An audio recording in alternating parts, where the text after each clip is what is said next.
Shalom saudara yang terkasih dalam Tuhan. Saya percaya kita semua luar biasa di dalam Tuhan, karena dalam segala keadaan Tuhan menyertai kita. Puji Tuhan, hari ini kembali kita akan beribadah bersama-sama. Kita akan memuji dan menyembah Dia, bahkan kita juga akan mendengarkan kebenaran firman Tuhan.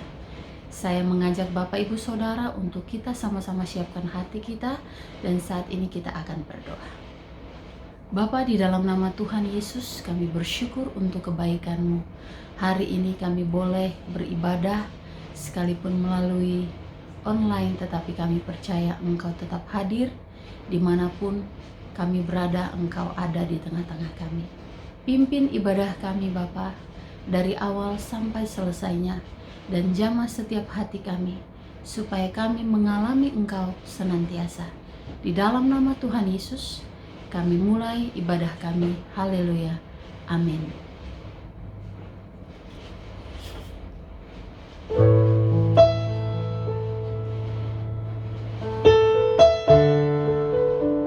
Selidiki setiap kami Bapa.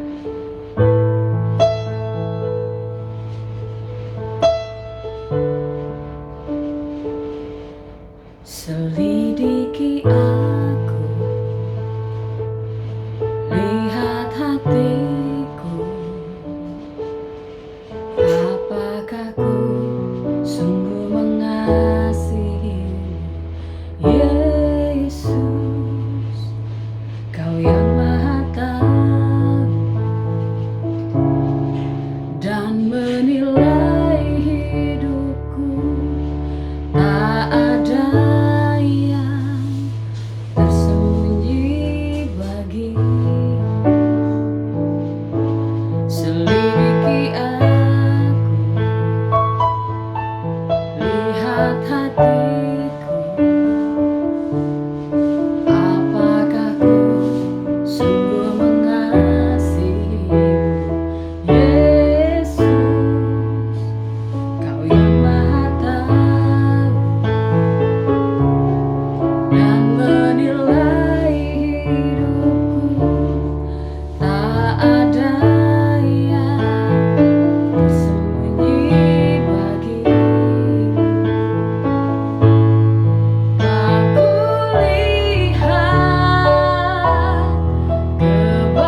Shalom Bapak Ibu Saudara kekasih, puji nama Tuhan, kita bersyukur kalau kita boleh ada sampai detik pagi hari ini semua karena kebaikan kemurahan Tuhan dalam hidup kita.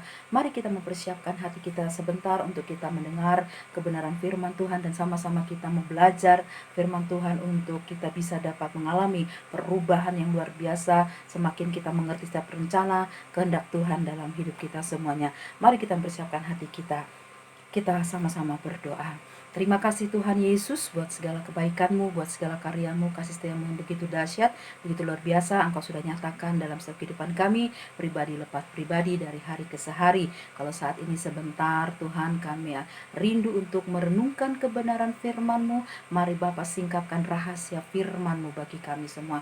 Bukakan Bapa otak pemikiran kami, bukakan kecerdasan roh kami, sehingga kami mengerti dengan sungguh isi hati Tuhan. Terima kasih Tuhan Yesus, urapi setiap kami, hati kami Bapa, pikiran kami, sehingga benar-benar hati kami menjadi hati yang gembur untuk kami dapat firman-Mu, dan firman itu bila bertumbuh dan terus bergerak dalam setiap hidup kami. Urapi hamba-Mu Bapa, oh Tuhan Yesus, secara khusus karena hamba tidak mampu tanpa pertolongan kuat kuasa Roh Kudus-Mu. Roh-Mu sendiri yang menuntunku Bapa, kami taruhkan tata kalimat, bahasa apapun itu, sehingga hamba apa yang hamba sampaikan, hamba apa yang hamba percakapkan, biar itu sungguh-sungguh berasal daripada hikmat Allah sendiri. Terima kasih Abaku yang baik, terpuji namamu kekal selama-lamanya, dan kami siap untuk mendengarkan firman Tuhan, merenungkannya dan melakukannya di dalam nama Tuhan Yesus. Haleluya. Amin. Ya, hari ini kita akan bersama-sama belajar tentang kebenaran firman Tuhan yang saya ambil daripada Injil Matius pasal yang ke-6 ayat 19 sampai dengan 24. Ya, Injil Matius pasal yang ke-6 ayat 19 sampai dengan ayat yang ke-24. Ya, kita akan baca. Perikopnya adalah hal mengumpulkan harta. Janganlah kamu mengumpulkan harta di bumi ngengat dan karat merusakkannya, dan pencuri membongkar serta mencurinya. Tetapi kumpulkanlah bagimu harta di sorga ngengat dan karat tidak merusakkannya, dan pencuri tidak membongkar serta mencurinya. Karena di mana hartamu berada, di situ juga hatimu berada.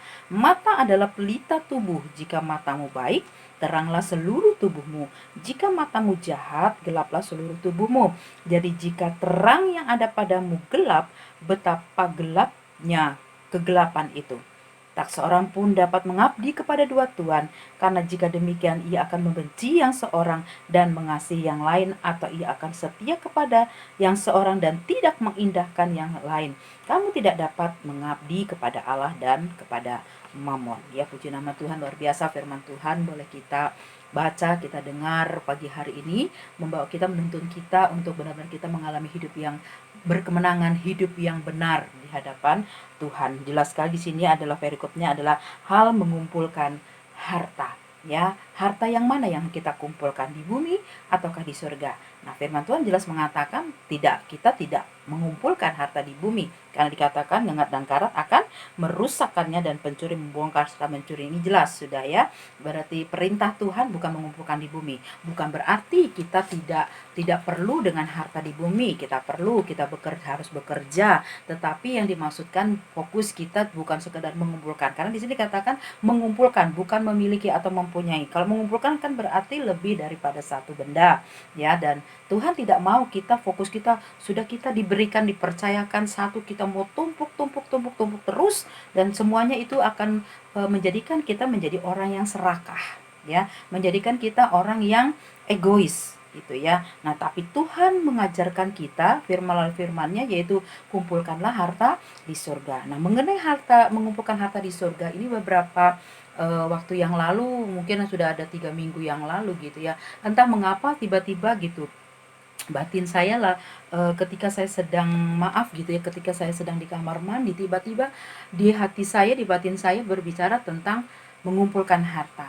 Lalu saya bertanya, apa sih maksudnya mengumpulkan harta gitu ya, mengumpulkan harta di surga. Tentang mengumpulkan harta di surga, apa sih maksudnya? Kalau selama ini saya berpikiran bahwa mengumpulkan harta di surga adalah ketika saya sudah beraktivitas atau taat gitu ya, bergereja, kemudian melayani pekerjaan Tuhan gitu. kemudian memberikan persembahan dengan taat gitu ya, bahkan bahkan persepuluhan gitu. Tetapi ternyata itu semua bukan itu yang dimaksudkan tentang mengumpulkan harta di surga. Lebih daripada itu. Ya, kalau bukan berarti lalu kita mendengar pernyataan saya lalu kita kalau gitu kita nggak perlu ke gereja, kita tidak perlu memberikan persembahan, kita tidak perlu melayani Tuhan. Tidak. Itu semua adalah merupakan bentuk daripada eh, bentuk daripada kasih kita lalu kita memberikan itu dalam kehidupan kita untuk pekerjaan Tuhan ya, untuk melayani pekerjaan Tuhan, memberi buat pekerjaan Tuhan. Tetapi yang dimaksudkan mengumpulkan harta di surga bukan hanya sekedar itu, lebih daripada itu semua. Nah, kita akan belajar hari ini. Ternyata benar-benar ketika saya membaca kembali, mengulang dan merenungkannya kembali, benar-benar apa sih maksudnya tentang mengumpulkan harta di surga. Yang pertama, sebelum kita memahami tentang mengumpulkan harta di surga, kita harus punya pemikiran apa sih harta di surga itu? Siapa sih harta di surga? Bagaimana sih harta di surga itu? Gitu ya. Nah, ternyata harta di surga itu berbicara tentang Allah itu sendiri. Karena apa? Karena kan saat ini Allah yang ada di surga, Allah yang bersemayam di surga, bertahta di surga. Ya, dia sedang bersemayam di sana dengan kemuliaannya. Itulah harta kita. Tanpa kita memikirkan ada apa sih di surga, segala pernik-perniknya apa sih itu. Tapi yang jelas kita tahu bahwa di surga ada Allah yang luar biasa, Allah yang bertahta, Allah yang bersemayam dalam kemuliaannya. Nah, ini yang kita miliki dan ini yang kita kejar. Ya, kita sedang mengumpulkan harta kita supaya apa? Kita mengalami kemuliaan bersama dengan Kristus.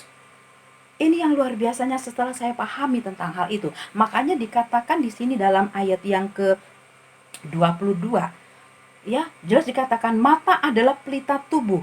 Jika matamu baik, teranglah seluruh tubuhmu.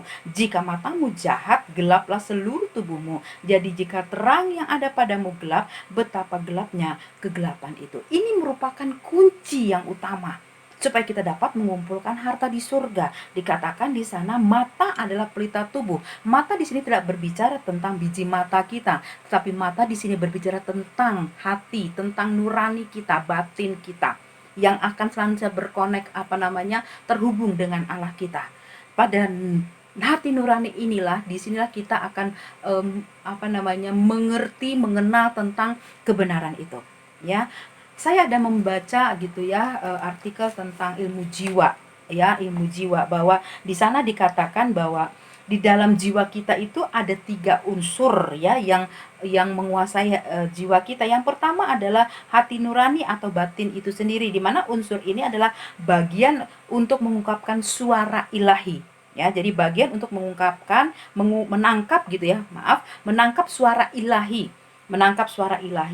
atau suara Tuhan yang pastinya akan membawa kita pada suatu kebenaran. Jadi batin itu yang menangkap suara ilahi, ya, menangkap suara ilahi melalui kebenaran firman Tuhan, ya, melalui firman yang kita baca, ya, itu ditangkap oleh batin kita. Di sana roh Allah itu bekerja.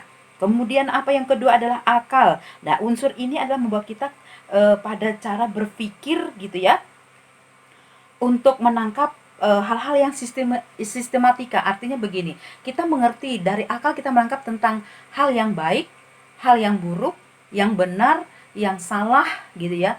Nah, ini akal kita yang menangkap ya. Jadi kemudian susah, senang ya, itu semuanya itu akal kita yang menangkap. Jadi batin kita tadi menangkap hal-hal yang bersifat benar, kebenaran gitu ya, menangkap tentang suara ilahi, saya katakan tadi, menangkap kebenaran itu melalui kebenaran firman Tuhan. Kemudian yang kedua adalah unsur akal itu. Akal ini yang membawa atau mengarahkan kita untuk mengenal tentang baik buruk gitu ya, susah senang dan segala macamnya. Kemudian yang ketiga adalah hawa nafsu. Nah, unsur jiwa yang melekat, unsur ini adalah melekat jiwa ataupun menangkap tentang keinginan-keinginan ya, yang bersifat jasmani. Nah, disinilah yang tempat peluangnya kita bisa memberikan peluang kepada kegelapan untuk menguasai gitu ya, menguasai jiwa yang dalam unsur daripada nafsu ini.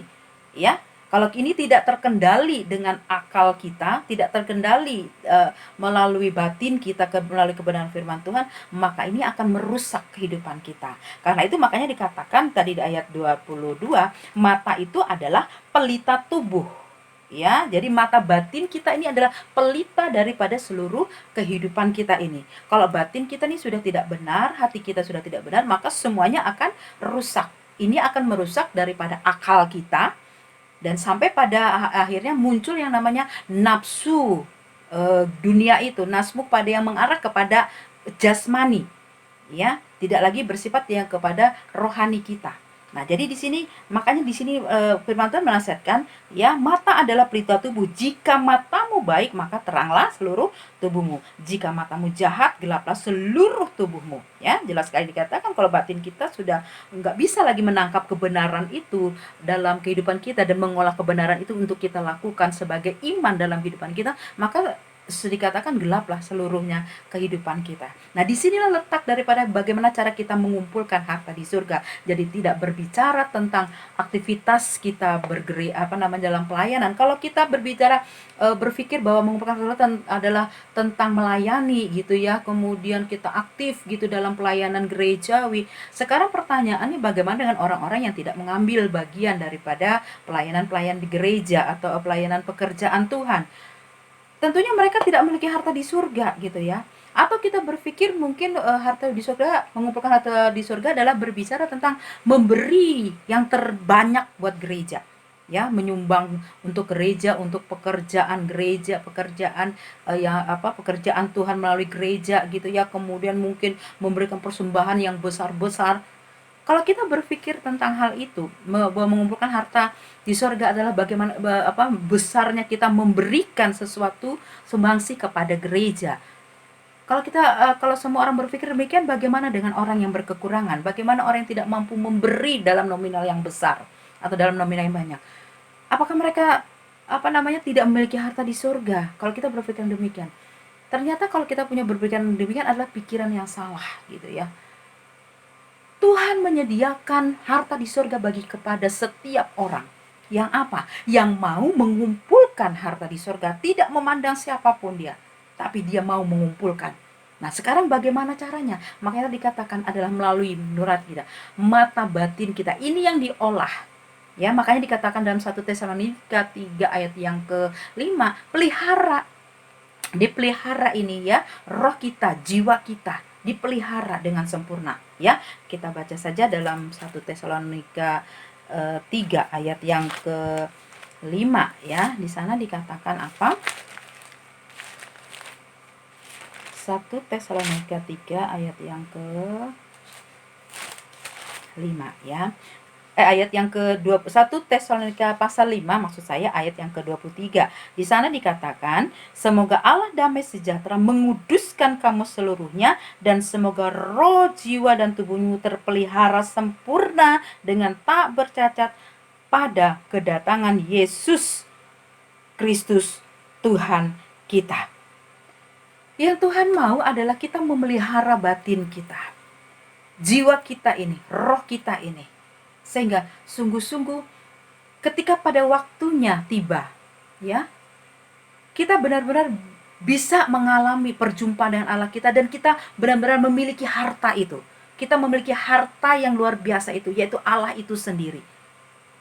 Berbicara tentang hubungan yang luar biasa, hubungan yang intim dengan Allah kita ya. Jadi di sini kita diingatkan, kalau dalam ayat-ayat sebelumnya, dalam pasal-pasal sebelumnya, kita kembali kepada pembacaan ya.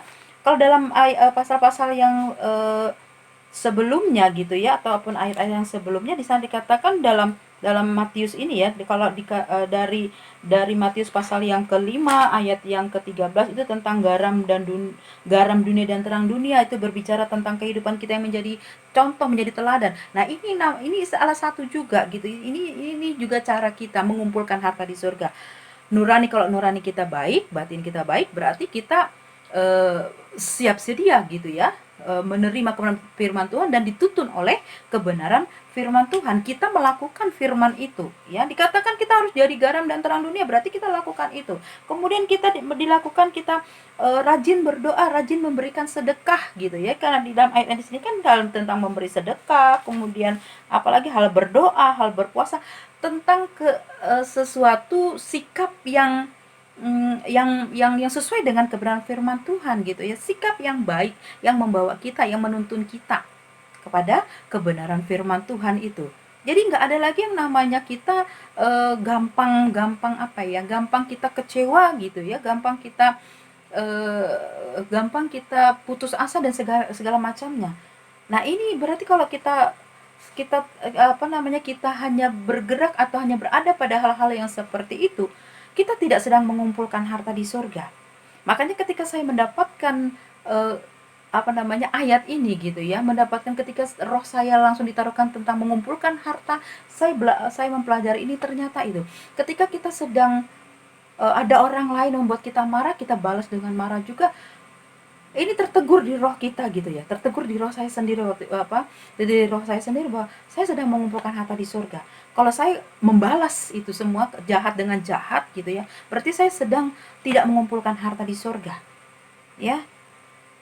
Ini jelas sekali kan, makanya dikatakan itu mata hati itu yang dipelihara ya, dalam ayat yang ke-22 tadi kan, ayat yang pasal yang ke-6 tadi kita baca ya, pasal 6 ayat yang ke-22 tadi. Mata adalah pita tubuh gitu ya. Jika matamu baik, teranglah seluruh tubuhmu. Batinmu baik, nuranimu baik, untuk menerima kebenaran, kita pasti terang Kristus itu bercahaya dalam kehidupan kita. Ya. Karena itu juga dikatakan Rasul Paulus dalam Kolose 3 ayat pertama sampai ayat yang ketiga, di sana dikatakan kalau Rasul Paulus mengajarkan kita, fokus kita bukan lagi memikirkan hal-hal yang dunia gitu ya, bukan hal-hal yang di bumi, tetapi fokus kita adalah memikirkan hal-hal yang di atas atau hal-hal sorgawi itu sendiri. Ya, kita baca dalam Kolose yang ketiga ya, ayat pertama sampai yang ketiga, dikatakan di sana, karena itu kalau kamu dibangkitkan bersama dengan Kristus, carilah perkara yang di atas, di mana Kristus ada, duduk di sebelah kanan Allah.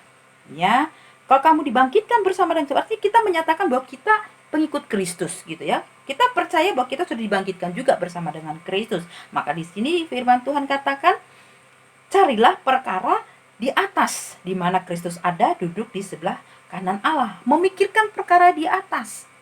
Ya. Memikirkan tentang Kristus. Tentang kemuliaan Kristus. Bukan memikirkan lalu kita pendam di otak saja, tapi memikirkan dan melakukan itu. Apa sih ya yang Tuhan mau untuk kita lakukan dalam setiap kehidupan kita? Kemudian apa? Pikirkanlah perkara yang di atas, bukan yang di bumi, sebab kamu telah mati dan hidupmu tersembunyi bersama dengan Kristus di dalam Allah. Apabila Kristus yang adalah hidup kita menyatakan diri kelak, kamu pun akan menyatakan diri bersama Dia dalam kemuliaan. Nah, ini yang namanya mengumpulkan tadi harta di surga. Kita tidak lagi memfokuskan diri kita dengan hal-hal yang bersifat fana. Alkitab tidak mengajarkan kita untuk tidak memiliki harta. Alkitab tidak mengajarkan kita untuk tidak bekerja. Justru Alkitab mengajarkan, atau Tuhan itu mengajarkan melalui firman-Nya, bekerja. Ya, karena kalau kita tidak bekerja, jangan kita makan kan. Kita tidak, tetapi yang firman Tuhan mau ataupun yang Allah mau, bukan fokus kita tentang dari hari ke sehari hidup kita hanya memikirkan mengumpulkan harta gitu ya. Tidak. Karena semuanya itu tidak akan bisa membawa kita kepada kemuliaan Kristus. Justru malah kita akan menjauhkan kita daripada kemuliaan Kristus. Karena kan dikatakan ayat yang selanjutnya, ya, kita kembali pada pembacaan, dikatakan dalam ayat yang selanjutnya tadi dalam ayat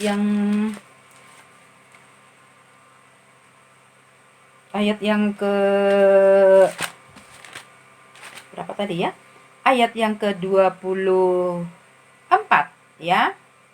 Tidak seorang pun dapat mengabdi kepada dua tuan, karena jika demikian ia akan membenci yang seorang dan mengasihi yang lain, atau ia akan setia kepada yang seorang dan tidak mengindahkan yang lain. Kamu tidak dapat mengabdi kepada Allah dan kepada Mammon. Jelas sekali ya. Kalau kita pikiran harta, kita mengumpulkan harta, hati kita ke harta.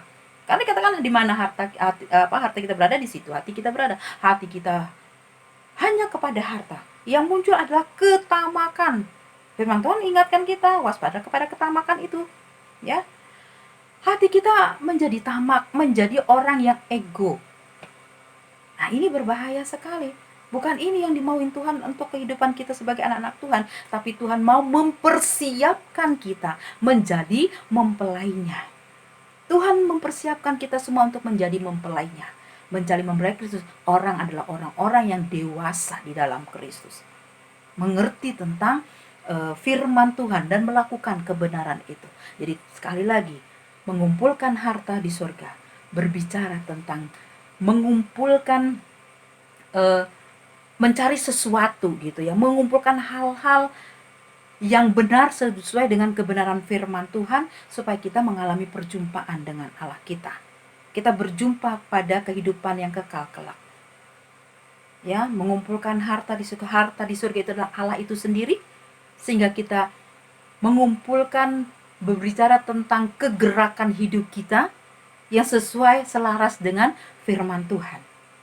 Karena jelas di sana tidak ada ngengat, tidak ada karat, dan itu tidak akan bisa hancur, tidak akan bisa hilang, tidak akan bisa habis, karena bersifat kekal, bukan fana. Tapi kalau harta di bumi, semuanya fana, bisa hilang, habis, lenyap, ya, bisa rusak, dan itu tidak akan bisa menjamin seberapapun engkau kaya, seberapapun hebatnya jabatanmu, tidak akan bisa membawa kita, ya, bisa mengalami perjumpaan dengan Allah kita kalau kita hidup kita tidak sesuai dengan firman Tuhan.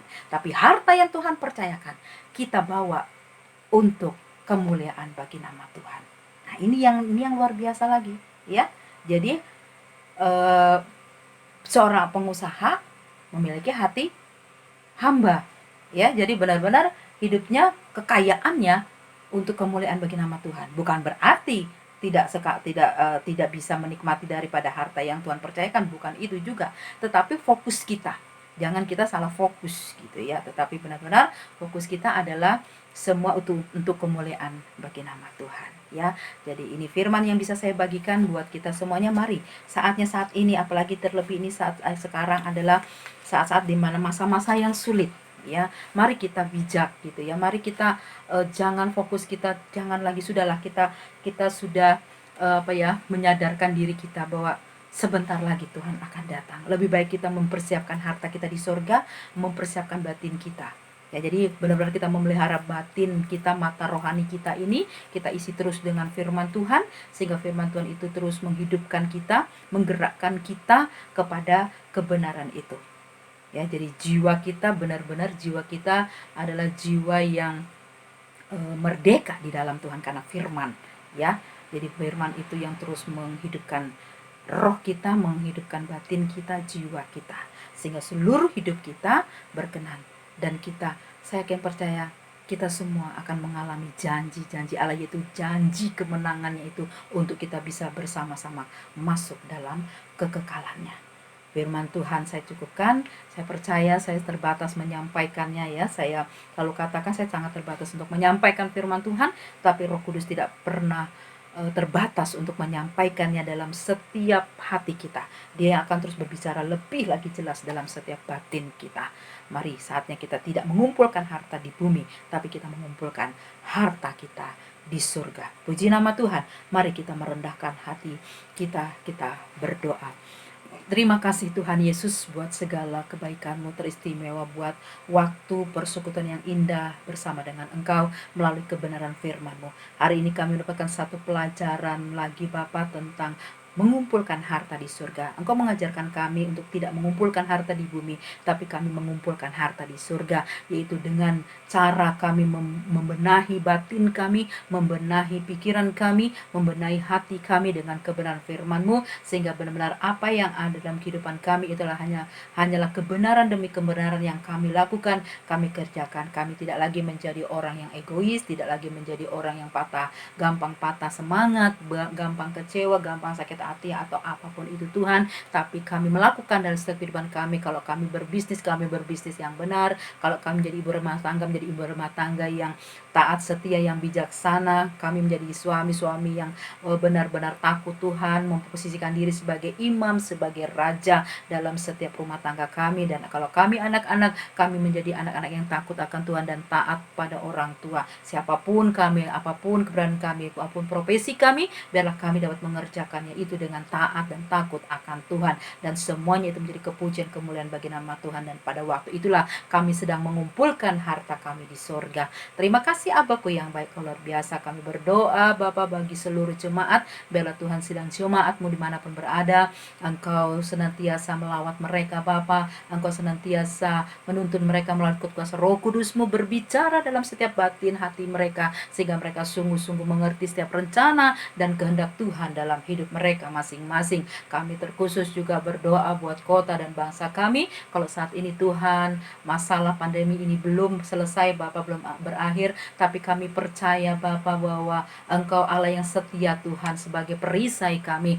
Dalam situasi yang seperti ini biarlah kami tetap kuat, kami tetap teguh di dalam Engkau, kami tetap berseru-seru kepada Engkau. Ketika kami berseru, Tuhan turun tangan atas kami. Engkau yang membentengi kami, Engkau yang menjagai kami semua Bapa. Dan biarlah juga kami tetap taat juga pada aturan-aturan pemerintah yang sudah ditetapkan oleh pemerintah melalui protokol kesehatan itu Bapa. Di dalam nama Tuhan Yesus, memberkati para pemimpin kami, baik itu presiden, wakil presiden, para menteri kabinet, sampai pada pejabat daerah sekalipun. Biarlah mereka Tuhan memiliki hikmat bijaksana yang pada Tuhan, untuk mereka dapat Tuhan mengambil satu keputusan yang tepat bagi bangsa ini, sehingga seluruh anak bangsa ini boleh mengalami Bapa keberkatan, sukacita itu Bapa, kerukunan itu Bapa, di dalam nama Tuhan Yesus. Dan kami dapat terus Bapa bersyukur Bapa apapun yang terjadi dalam setiap kehidupan kami. Biarlah Tuhan para pemimpin ini menjadi pemimpin yang takut akan Tuhan, melaksanakan tugas pemerintahannya Bapa,